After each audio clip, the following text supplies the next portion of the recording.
Hey, what's up guys? This is Bailey Stein with Android Authority, and it appears that Xiaomi has taken the expression go big or go home quite literally with a 6.44-inch Mi Max. But how well does the Mi Max perform day to day as an affordable mid-range smartphone? Let's find out in our video review of the Xiaomi Mi Max.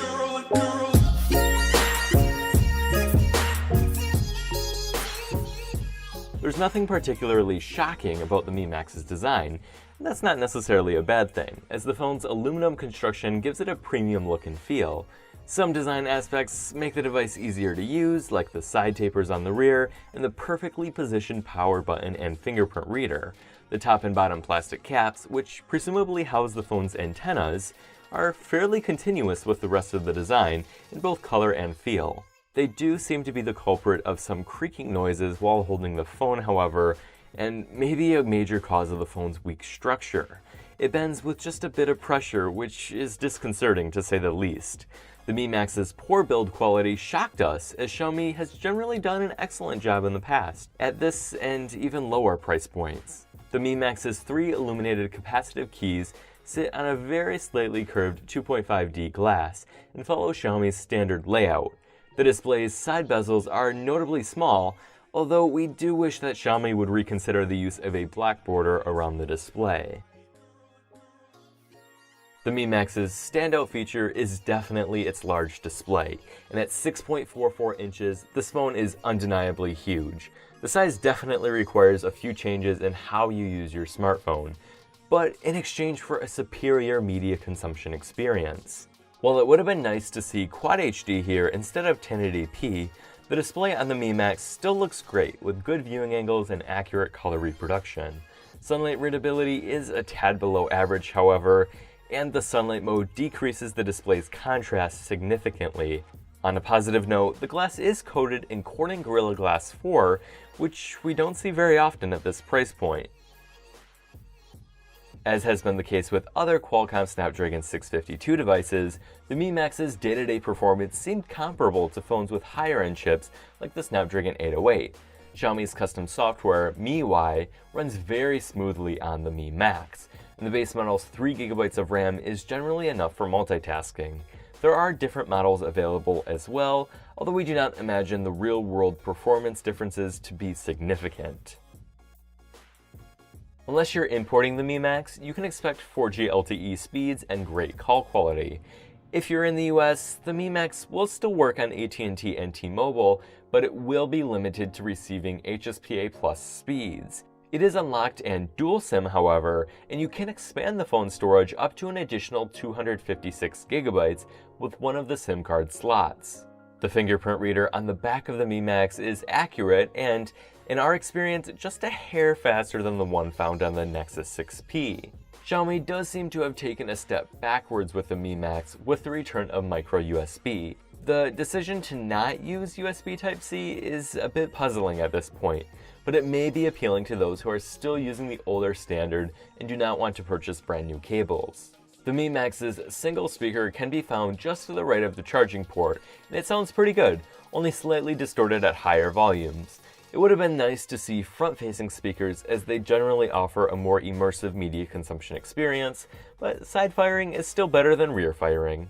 With that aside, the Mi Max did very well in our battery life testing thanks to its very large 4850 mAh battery. Although screen on time varied quite a bit depending on whether the phone was primarily connected to Wi-Fi or cellular data, even the heaviest user should have no trouble getting the Mi Max to last a full day. It also supports Quick Charge 3.0, although it does not ship with a Quick Charge 3.0 charger, so you'll need to purchase one yourself if you want to avoid several hour-long charges. The 16-megapixel f2.0 rear camera with dual LED flash proved to be a very capable package in our testing, and it's one of the best we've seen at this price point. The Mi Max captures detail remarkably well, its color reproduction is visually pleasing without being too unnatural, and dynamic range is quite good.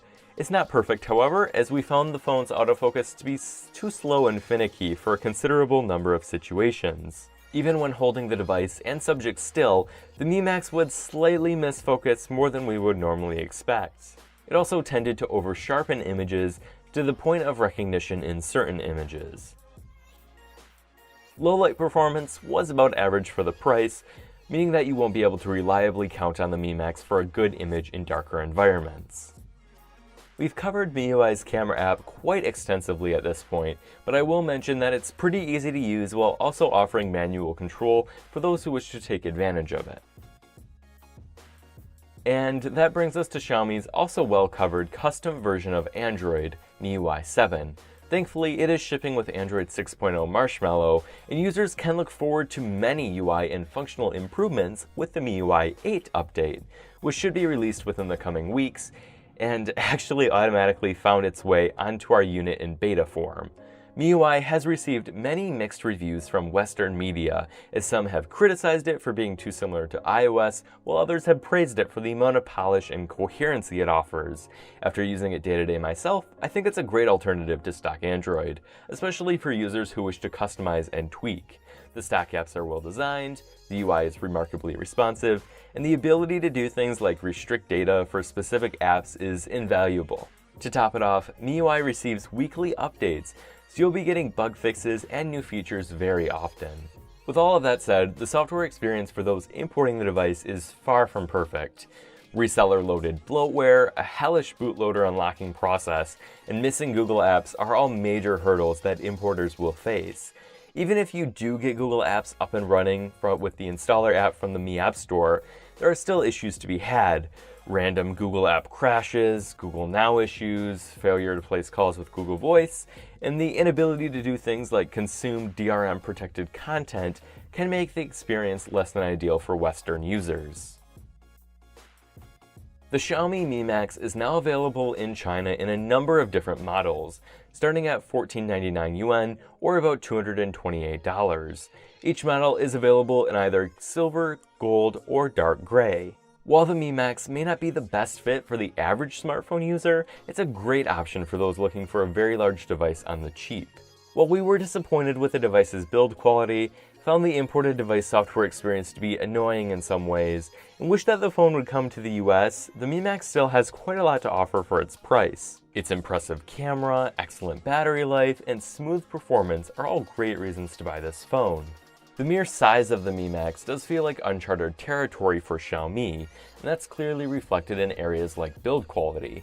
If you can get past those quirks, however, the Xiaomi Mi Max is likely the best extra large option in its price range.